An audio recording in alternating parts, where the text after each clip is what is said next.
Hey everybody, it's Pastor John with your Midweek Moment for this week. And just a couple of minutes ago, I was over in the offices in the parish house. And I told Barbara I was coming over here to do the Midweek Moment. She said, "Are you going to tell them about the bathroom?" And I wasn't planning on doing that, but I will. The plumber was here yesterday, and we have a newly updated bathroom here in the church. The big old porcelain sink has been replaced by a nice new 18-inch vanity, which has a sink in it that is more than big enough for hand washing.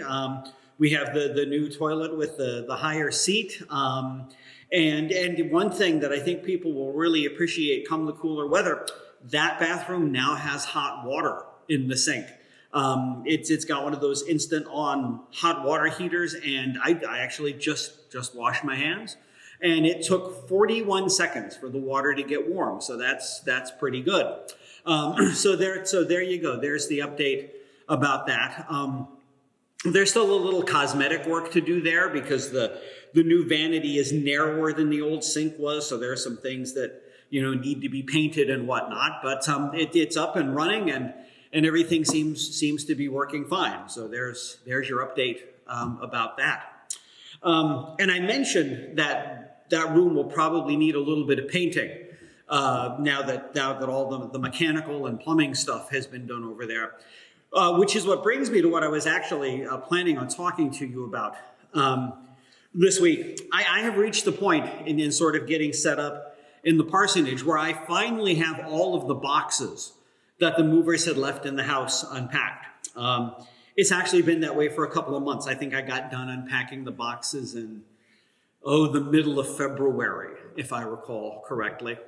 But the thing about that was once I had unpacked all the boxes, I had sort of a couple interesting experiences. One of them, which I think I mentioned to you earlier, was the experience of finding great new stuff that I had forgotten I owned.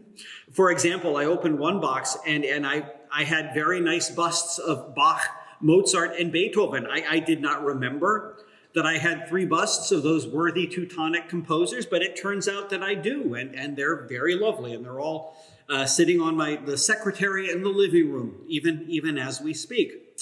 But another thing I noticed is now that I've gotten all the boxes opened, I'm missing some strange things. For example, I'm missing 2 pairs of table lamps. And one of the pairs of table lamps is simply enormous. They're not the sort of lamps you would just misplace. I mean, I suppose when you've got the lampshades on these things, they're about this tall. And since the bases are made of solid brass, they weigh a ton. I mean, they're not just the sort of lamp someone would just walk away with. But they seem to have disappeared. Another thing that's missing is I don't have the plates for my Blue Willow dinnerware set. I've got everything else.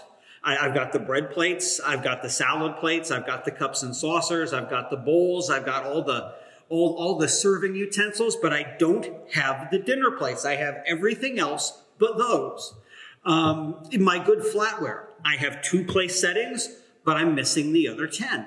It's just a little strange. Now, I'm hoping that since there were a couple of boxes of mom's stuff in the house that I had to move out to the garage where all the rest of her stuff is, I'm hoping against hope that there's still a couple of boxes of my stuff buried underneath all of her stuff in the garage, and that when we get around to going through her stuff, we'll find it. But another thing that's happened as a result of getting all the boxes opened and out of the house is that I was able to take a good look at the walls. And the walls in the parsonage are not pretty. Now, it's not that there's anything structurally wrong with them. They don't have big holes in them or anything like that. That's all fine. The problem with them is they're white. And I don't mean off-white. I don't mean cream. I don't mean ivory. I mean white. The walls are white. The ceiling is white. The trim is white. The windows are white. Everything in that house is painted white. And since that house was a rental house for about a dozen years before I moved in, it's all sort of dingy, beat up white. and it's just not particularly attractive. I don't think it's attractive for two reasons. The first reason, and this is peculiar to me, maybe I'll be the first person to admit it, is that I just don't like white paint. I don't mind it as a trim color or as a ceiling color or something like that, but my personal opinion is if you paint your walls white, you're doing that because you're afraid of color. Now, you may feel completely differently about that. You may love white, and if you do, that's perfectly fine. You can go right ahead and love it. I'm just saying that I don't particularly. The other problem with them, like I said, is they're just dingy and beat up, because one of the things about white paint is it just shows everything. So for the past week, I've been working on repainting the interior of the house, and I'm moving along pretty well. So far, I've got both of the bathrooms done, and I've got the upstairs stair hall done, and I've got the front guest bedroom done. And I think by the end of today, I'll pretty much have the dining room and the kitchen under control, which will really leave me with just the living room and the study. And as I've been doing this, there are a couple of lessons about painting that I have relearned that I would like to share with you. The first thing I have relearned about painting is that it requires patience.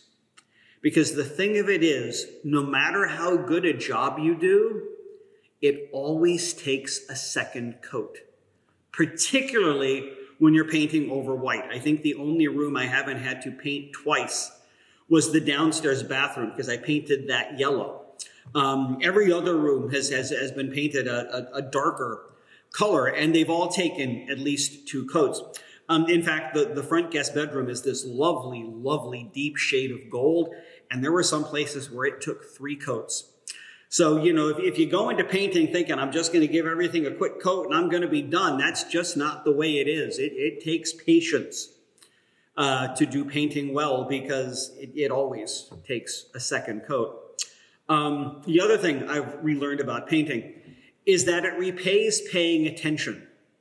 You think when you start painting that all you have to do is load the paint up on the roller and start slapping the roller up and down the walls. But the thing of it is, if you don't pay attention to what you're doing, you're going to end up getting paint on the ceiling. You're going to get paint on the trim. You're going to get paint on the windows.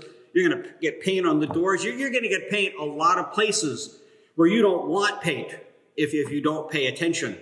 And when you're not paying attention and you get paint places you don't want, you either have to stop what you're doing and clean it up, which is a pain, or if you don't notice it right away, of course, you have to repaint whatever it is you got paint on, because now it's blue, or now it's red, or now it's green, or whatever color it was you were painting the walls. So that's the two things I've learned about painting, that it requires patience and it requires paying attention.